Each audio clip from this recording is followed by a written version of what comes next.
warahmatullahi wabarakatuh. Kami dari kelompok 3 di sini kami akan membuat video tentang mata kuliah MTK Teknik. Sebelumnya izin memperkenalkan diri, nama saya Afwan Abu Sairi, NIM 22842405 dan rekan-rekan saya. Ya, izin memperkenalkan diri, nama Ahmad Alyudin dengan NIM 2284240010. Selanjutnya rekan saya. Perkenalkan, nama saya Silma Siti Sofia dengan NIM 2284240027 dan di sebelah saya. Perkenalkan, nama saya Nabil Braha, NIM 2284240020. Ya, langsung saja ke fungsi roller. Yang pertama itu mengurangi gesekan antara rantai dan gear.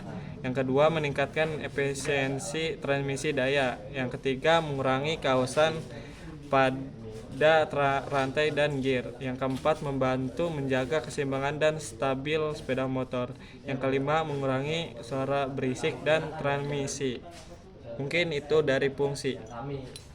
Nah, di sini penyebaban kerusakan roll nih ada banyak. Yang pertama tuh ada kegagalan perawatan, jadi jarang dibersihkan atau lumasi. Nah, untuk saat ini pemakaian berlebihan. Terus kualitas roll kurang baik. Jadi roll ini tuh kurang baik, jadi sudah tidak layak dipakai. Terus selanjutnya ada pemasangan tidak tepat. Jadi pemasangannya tuh cuman sekedar masang tapi tidak pas gitu, nggak tepat. Terus selanjutnya kerusakan pada rantai atau gear. Di sini kan ada ininya tuh, dia tuh gearnya rusak, jadi nggak bisa. Terus yang selanjutnya itu umur pakai yang sudah habis, jadi ininya tuh sudah habis, sudah tidak bisa ini lagi. Akan ngasih tips perawatan roller. Kayak pertama tuh kayak harus bersihin roll nih secara teratur ya, jangan setiap hari. Nah, udah gitu jangan lupa kasih pelumas pada roller ini. Lalu periksa dan ganti roller secara teratur. Nah, terus udah gitu pastikan nih roll ini nih dipasang dengan tepat di ini. Jangan sampai salah ya. Di sini saya akan menjelaskan apa itu akibatnya apabila roller itu rusak. Yang pertama ya suara berisik dari transmisi. Transmisi itu bisa dibilang pada mesinnya ya, pada mesin yang mensalurkan energi pada roller itu akan membuat mesin berisik dan transmisi. Dan kedua adalah gear aus atau lebih cepat. Di gear di sini itu bisa roller juga lebih cepat aus karena salah satu dari roller dari 6 ini itu ada yang rusak. Misalkan dari 2 ini rusak, ini bisa kemakan dari yang sebelah sini juga bisa rusak, di sini juga bisa rusak. Oke, seterusnya itu efisiensi bahan bakar menurun. Oke, di sini apabila roller itu rusak bisa mempengaruhi bahan bakar yang kendaraan kita miliki akan semakin boros. Dan berikutnya adalah kecelakaan akibat putusnya fan belt. Nah, roller juga bisa mengakibatkan membuat fan belt putus karena roller itu rusak. Misalkan ada roller rusak, ini bisa membuat lebih banyak kerusakan lainnya. Dan berikutnya adalah biaya perbaikan meningkat. Misalkan hanya berawal dari roller yang hancur 2 bisa menyambung ke banyak hal dalam CVT yang membuatnya lebih banyak part yang lebih rusak. Berikutnya adalah tanda-tanda kerusakan. Nah, yang tadi itu adalah akibatnya. Ini tanda-tandanya. Tanda-tandanya adalah suara berdesit atau bergetar. Nah, bergetar tersebut ini bisa diakibatkan oleh roller sendiri atau dari park motor lainnya. Dan berikutnya juga getaran pada sepeda motor. Getaran di sini bukan getaran pada umumnya, melainkan getaran yang sangat getar atau getaran yang mengganggu lah gitu. Dan berikutnya gear aus atau tidak merata. Ya, tidak merata sini adalah di rumah roller tersebut ini bisa kemakan. Ini ada contohnya juga bisa. Di sini tidak rata atau sudah licin, ini bisa aus ya teman-teman. Nah, berikutnya roller longgar atau kendor. Nah, kendor di sini tuh jadi di sini ada besinya. Misalkan keseringan pemakaian, besi tersebut juga bisa hilang atau bisa habis. Nah, bisa misalkan besi ini hilang, ini bisa jadi kelonggaran dan membuat tanda-tanda kerusakan roller. Dan berikutnya ialah pergerakan fan belt yang tidak lancar. Nah, pergerakan fan belt tidak lancar ialah fan belt yang bisa dikatakan lain itu tidak rata atau macet. Nah, Selanjutnya di sini kita akan mengukur roller dengan menggunakan jangka sorong dengan ketelitian 0,2. Langsung aja di sini yang pertama ketebalan dalam roller. Skala utamanya itu 4, skala non-use-nya 24. Bisa dibilang hasilnya itu 4,24.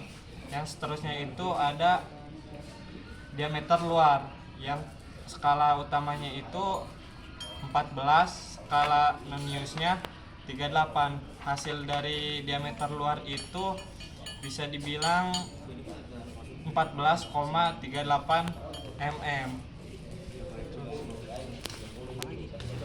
Cara penghitungannya Untuk cara perhitungannya yang kita ketahui tadi dari ketebalan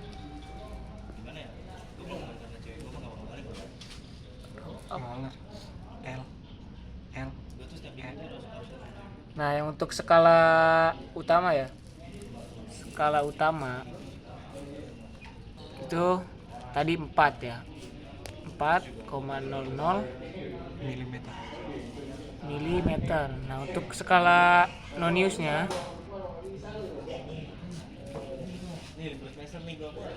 yaitu tadi 0,24. 24 mm. Nah, untuk perhitungan itu kita jumlahkan. Jadi ketebalan roller sama dengan skala utama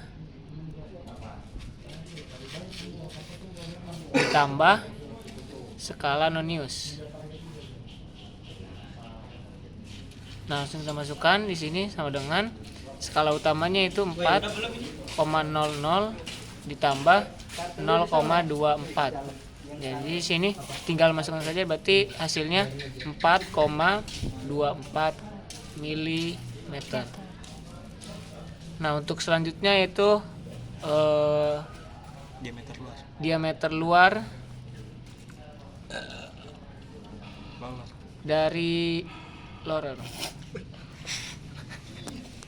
Nah, untuk ketebalan itu kita masukkan ketebalan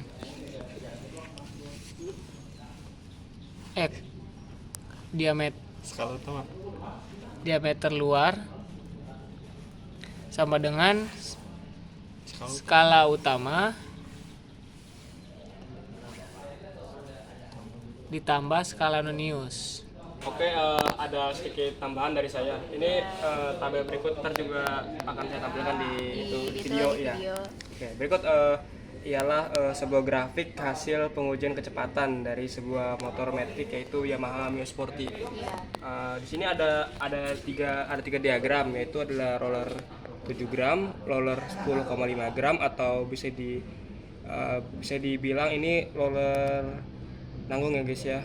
Terus ada roller 12 gram. Jadi, nah untuk di sini ada diagram dari per kilometer atau kilometer per jam, yaitu ada 10, 20 hingga 90. Jadi di sini ada 4 RPM, yaitu 4000 RPM, ada 5000 RPM dan juga ada 6000 RPM dan juga 7000. Nah, dari grafik di sini kita bisa tahu bahwa semakin enteng gram roller itu akan lebih mudah atau lebih cepat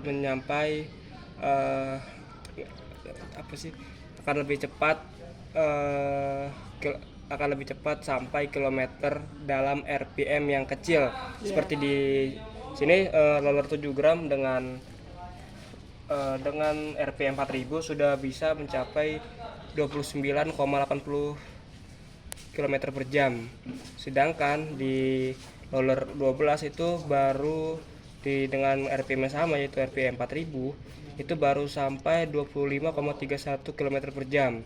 Dan juga berikut juga seperti di roller 10 gram juga ada 26,47 km per jam. Jadi dari di sini bisa disimpulkan bahwa jaraknya cukup jauh apabila roller tersebut perbedaannya ringan dan berat ya. Dari 10.000 rpm juga perbedaannya dari roller 12 gram yaitu 4,2 km per jam dan juga roller 7 gram sudah sampai 47 km per jam dalam RPM 5000 dan juga RPM 6000.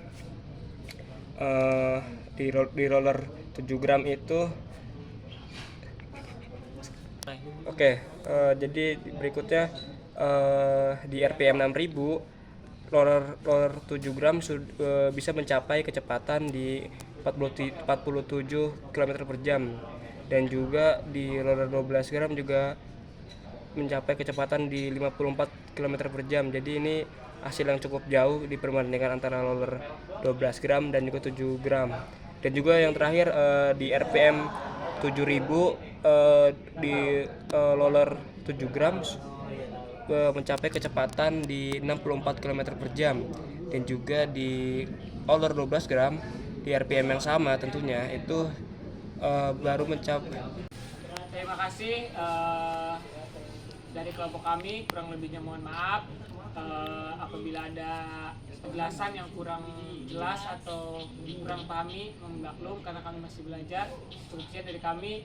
Wassalamualaikum warahmatullahi wabarakatuh.